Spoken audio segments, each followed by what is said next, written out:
Hello again. Welcome for another notable moment where we just come and talk about some moments that are notable in our lives, things that I've typically jotted down during my devotion time, topics that I've talked about with friends, family, what have you, and that I just know that I just wanted to take the opportunity to come and live and share.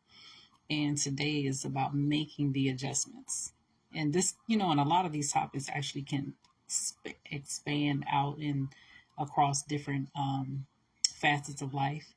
But making the adjustments where you have committed to do a thing, and you do your best to stay committed, you do your best to stay consistent, and sometimes things around you may cause you to have to make adjustments in the time, make adjustments in how you go about doing the thing and getting the thing done.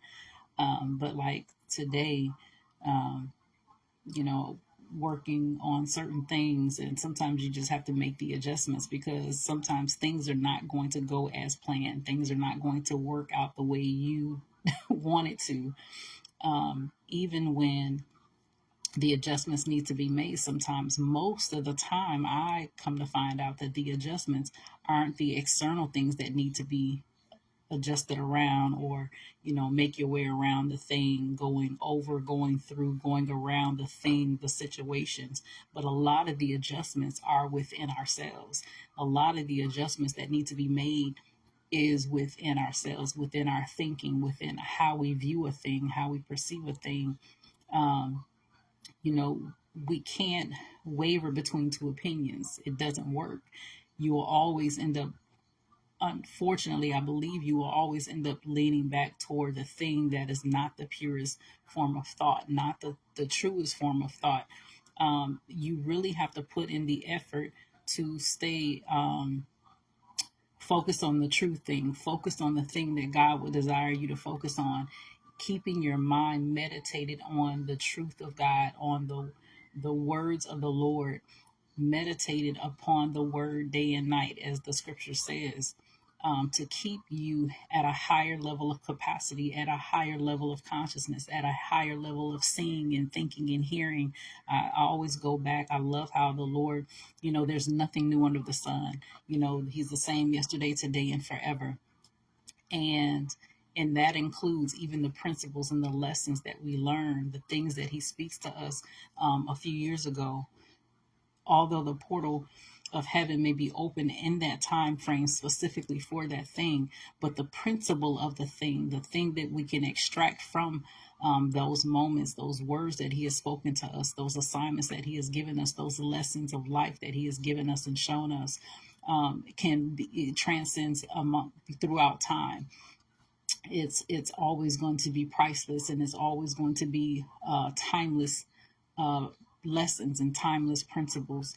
And so, again, I believe it's the way that we approach a thing, the way that we see a thing, the way that we respond to a thing, the way that we view it, and and we can be sometimes stuck in how we see a thing, and we don't want to back down, or sometimes even admit that we can be wrong about it, but we can be. you know, there are certain things that are absolute, and there are a lot of things that are not.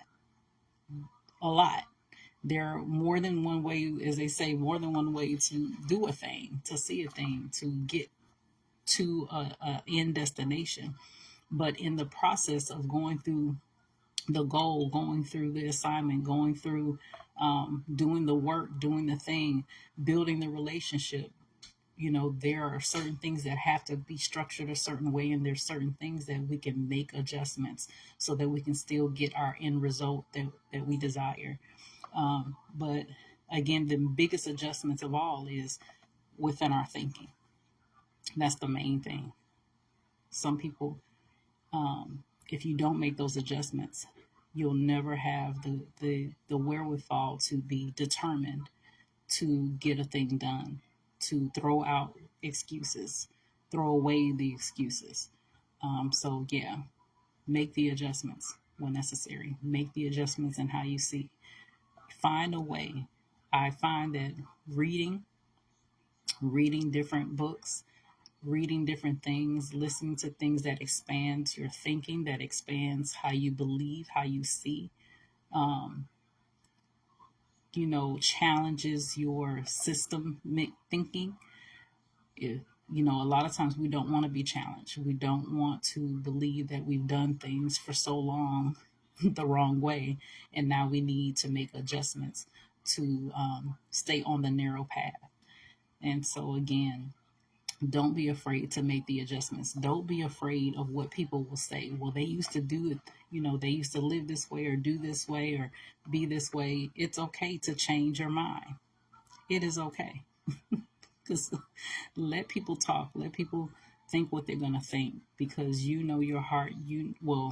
God knows your heart above all, but you know your intentions, you know your motives, and long as they are pure and you keep putting yourself before the presence of God and allowing him to purify you, to make sure and re-examine yourself and re-examine your motives, and make sure that you are on that narrow path, that you are on the right path, you are on the aligned path with him, so that you're not just sowing seeds and just strewing them out there with no intention involved, but to be intentional about what you're doing, and knowing that God is always the one that will give you the return, however he may give it.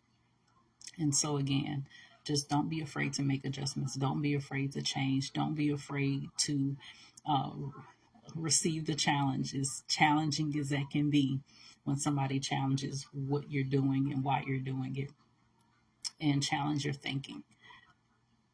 It's not easy, but it's worth it on the other side. So, as always, continue to stay curious, continue to explore, and allow the Lord to walk with you through the discovery of life.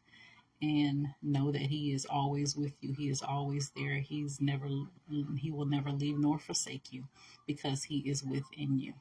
He created you. So he is always a part of you. You and him, he and you. You guys take care, and God bless until another notable moment.